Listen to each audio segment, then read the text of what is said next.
আপনি 5 ওয়াক্ত সালাত আদায় করেন, কিন্তু আপনার স্ত্রী 5 ওয়াক্ত সালাত আদায় করে না। আপনি 5 ওয়াক্ত সালাত আদায় করেন, আপনার পিতামাতা 5 ওয়াক্ত সালাত আদায় করে না।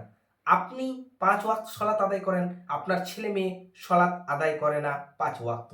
ভাই, তুমি তাহলে কেমন শিক্ষিত? আগে আপনার পরিবারটাকে একটু লক্ষ্য করেন।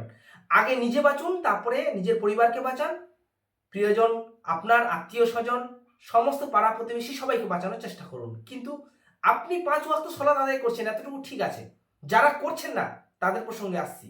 কিন্তু যে করছে, যে আমি 5 ওয়াক্ত সালাত আদায় করেছি, আমি বেঁচে যাব, এরা কি হবে এটা আমার দেখার দরকার নেই। যদি এমন ভাবনা চিন্তা থাকে তাহলে ভুল ভাবনা চিন্তা।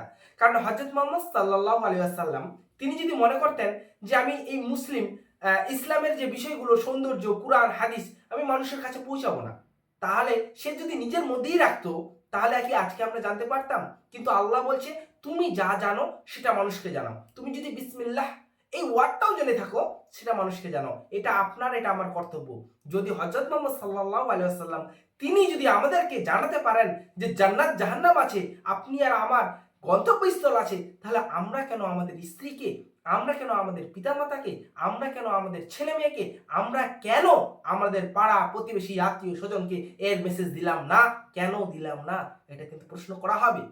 যেদিন প্রশ্ন করা হবে সেদিন যদি আপনার কাছে অ্যান্সার না থাকে, সেদিন কিন্তু আপনি নিরাশা হয়ে যাবেন। প্রিয় দর্শক, আল্লাহর প্রশ্ন কিন্তু খুব ভয়ানক হয়ে যাবে সেই দিন।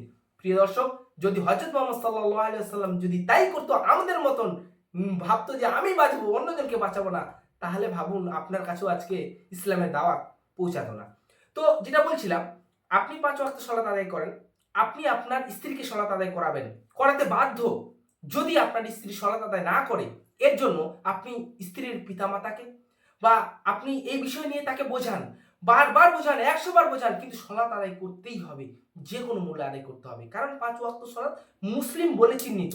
মুসলিম হতে গেলেই 5 ওয়াক্ত সালাত লাগবে। যদি 5 ওয়াক্ত সালাত নেই তো সেখানে মুসলিম বলে দাবি নেই। আর যে মুসলিম নয় তার বিচার হবে না, তার হাসরের ময়দানে তার কোনো কথা শোনা হবে না, তার জন্য নবী সুপারিশ করবে না, তার জন্য সরাসরি জাহান্নাম।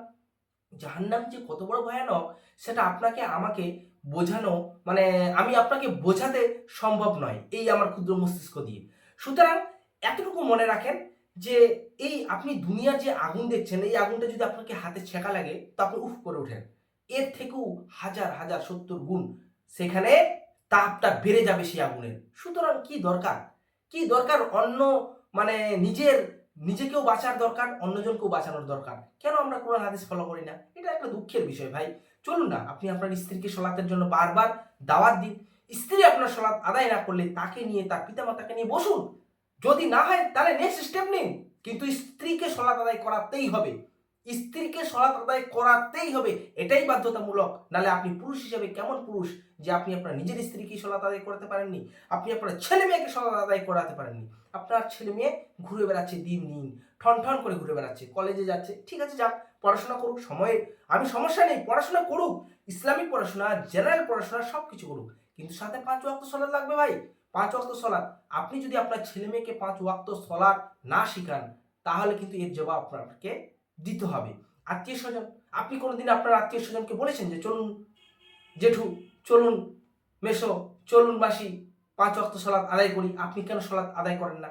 আপনি কোনোদিন আপনার পাড়া প্রতিবেশীকে, আপনি কোনোদিন আপনার বন্ধু বান্ধবকে সলাত আদায়ের কথা বলেছেন? না, আপনি বলেননি।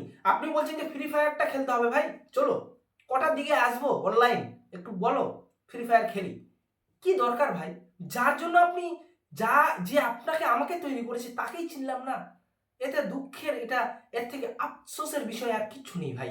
চলুন না সলাত আদায় করি।